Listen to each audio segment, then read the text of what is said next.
खुदाम यसू मसीह जो कि सलामती का शहजादा है, उसी के नाम में आपकी सलामती हो।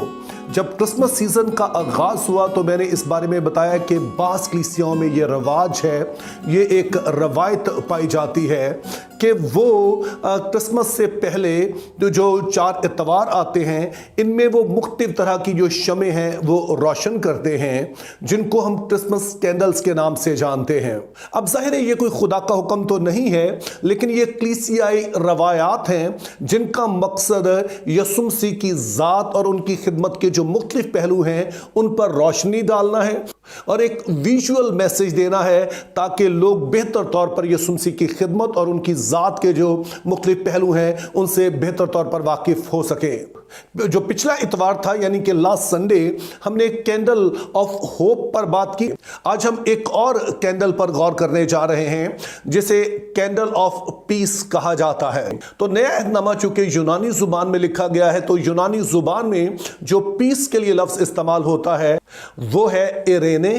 तो जो बाइबली यूनानी की डिक्शनरी है उसमें जब आप इसकी तारीफ देखते हैं तो वो कहते हैं ये इस तरह की हालत की तरफ इशारा होता है कि जब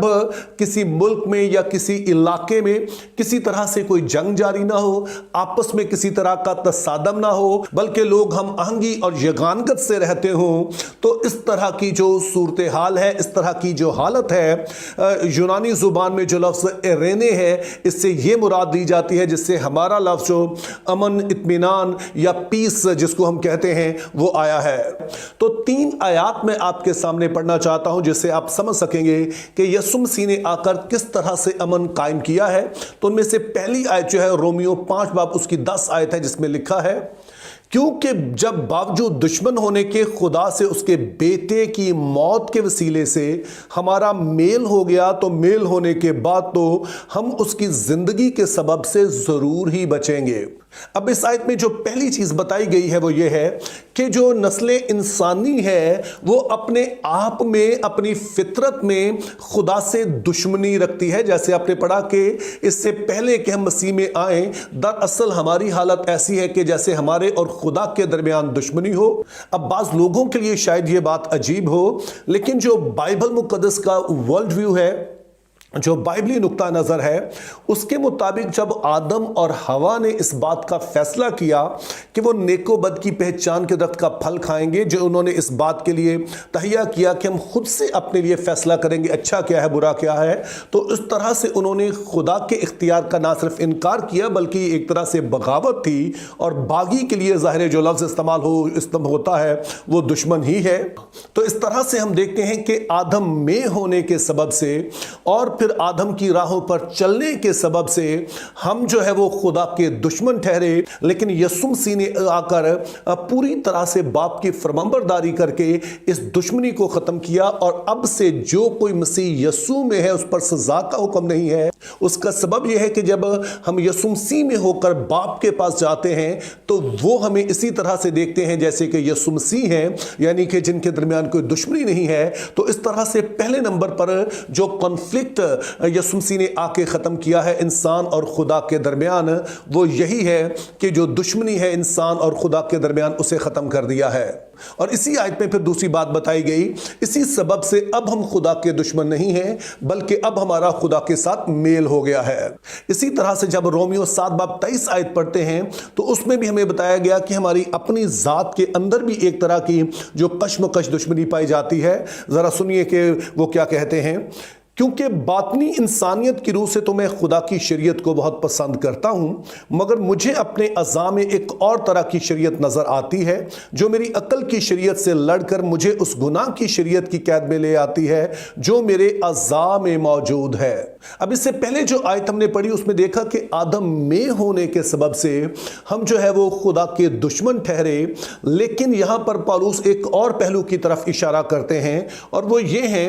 कि अगर आदम की वजह से हम खुदा के दुश्मन ना भी हों तो उसके बावजूद हमारी अपनी जात के अंदर एक तरह की कशमकश चलती है, क्योंकि बहुत सारे लोग ऐसे हैं कि जिनका ज़हन शायद कहता हो कि उन्होंने खुदा के साथ चलना है, लेकिन जब वो खुदा के साथ चलने की कोशिश करते हैं तो उनके अंदर से एक बिगाड़ उन्हें नजर आता है और एक उनके अपने अज़ा में ही दुश्मनी नजर आती है। उनकी अक्ल जो है वो उनके अज़ा के जो बीच में पाया जाने वाला गुनाह है उसमें एक मुसलसल कशमकश जो है वो जारी रहती है। तो उसकी वजह यह है कि आदम ने जब गुनाह किया तो उसका वो जो बगावत का डीएनए है वो हमारे अंदर पाया जाता है। यही सबब है कि जब भी खुदा के अहकामात हमें बताए जाएं तो चाहे हम अकल से उन्हें पसंद भी करें, लेकिन जब हम उन पर अमल करने की कोशिश करते हैं तो वो हमसे नहीं हो पाता है, ये चीज हमारे अंदर से नहीं उठती है। तो ये एक और बिगाड़ है जिसकी तरफ बाइबल मुकद्दस इशारा करती है। लेकिन जब इसी हवाले को आगे पढ़ें तो मुकद्दस पौलुस कहते हैं कि किस तरह से यीशु मसीह ने इस वाली जंग को, इस वाली जो हालत है, ये जो हमारे अंदर मुसलसल एक बेचैनी की कैफियत पाई जाती है, इसका भी हल किया है। दरअसल इस कश्मकश, इस लड़ाई जो हमारे ज़हन और हमारे अज़ा में पाई जाती है, इसके खात्मे के बारे में अहद अतीक में ही इशारा दिया गया। इस बारे में अहद अतीक में ही जो है वो पेशगोई की गई। जब नए अहद की बात की गई तो यिर्मयाह नबी इस बात को बयान करते हैं 31 बाब 31 आयत में कि जब नया अहद खुदा बांधेगा तो उस वक्त वो अपने लोगों के दिलों पर शरीयत लिखेगा। इससे मुराद यह है कि शरीयत उनके अंदर से उठेगी, वो अंदर से ख्वाहिश कर सकेंगे कि वो खुदा की जो शरीयत है, खुदा के जो हुक्म है, खुदा के मुंह की बातें जो हैं वो उस पर चल सकें। लेकिन अगर पूछा जाए कि ये होगा कैसे, तो उसका जवाब जो यिर्मयाह ही के एक हम असर उसी दौर के एक और नबी थे जिनका नाम हिजकिय्याह है, तो वो हिजकिय्याह 36 बाब इस बारे में बताते हैं कि खुदा हमारे अंदर से जो सख्त दिल निकालेगा और गोश्तीन दिल डालेगा और वो अपना जो रूह है वो हमारे बातन में रखेगा और इसके जरिए से वो अपने अहकाम की पैरवी हमसे करवाएगा। तो यीशु मसीह जब इस दुनिया में आए तो जाने से पहले तो उन्होंने इस बारे में अपने शागिर्दों से कहा कि मेरा जाना तुम्हारे लिए अच्छा है, क्योंकि जब मैं जाऊंगा तो मैं रूहुल कुद्स दूसरा मददगार भेजूंगा जो तुम्हारे अंदर होगा। और जाहिर है यही वो रूहुल कुद्स है जिसके सबब से अब जहां पर हमारा अकल खुदा के साथ चलने की बात करता है तो हम अपने अंदर एक कुव्वत पाते हैं ताकि हम इस गुनाह के साथ लड़ सकें। तो ये दूसरी तरह की दुश्मनी है जो यीशु मसीह ने मिटाई है, ये दूसरी तरह की कशमकश लड़ाई है जो यीशु मसीह ने खत्म की है। यानी कि एक तो हमारे और खुदा के दरमियान जो सुलह पाई जाती है और फिर हमारे बदन में जो रूहुल कुद्स का काम है उसके वसीले से हमारा ज़हन, दिल और जिस्म जो है वो हम आगाह हो जाते हैं कि हमने खुदा के साथ चलना है। इसी तरह से जब हम इफिसियों 2 बाब और उसकी 14वीं और 15वीं आयत पे लिखा है, क्योंकि वही हमारी सुलह है जिसने दोनों को एक कर लिया और जुदाई की दीवार को जो बीच में थी ढा दिया। चुनांचे उसने अपने जिस्म के जरिए से दुश्मनी यानी वो शरीयत जिसके हुक्म ज़ाब्तों के तौर पर थे मौकूफ कर दी, ताकि दोनों से अपने आप में एक नया इंसान पैदा करा करके सुलह करा दे। अब यहां पर मुकद्दस पौलुस रसूल का फरमाना है कि जो यहूदियों और गैर यहूदियों के दरमियान एक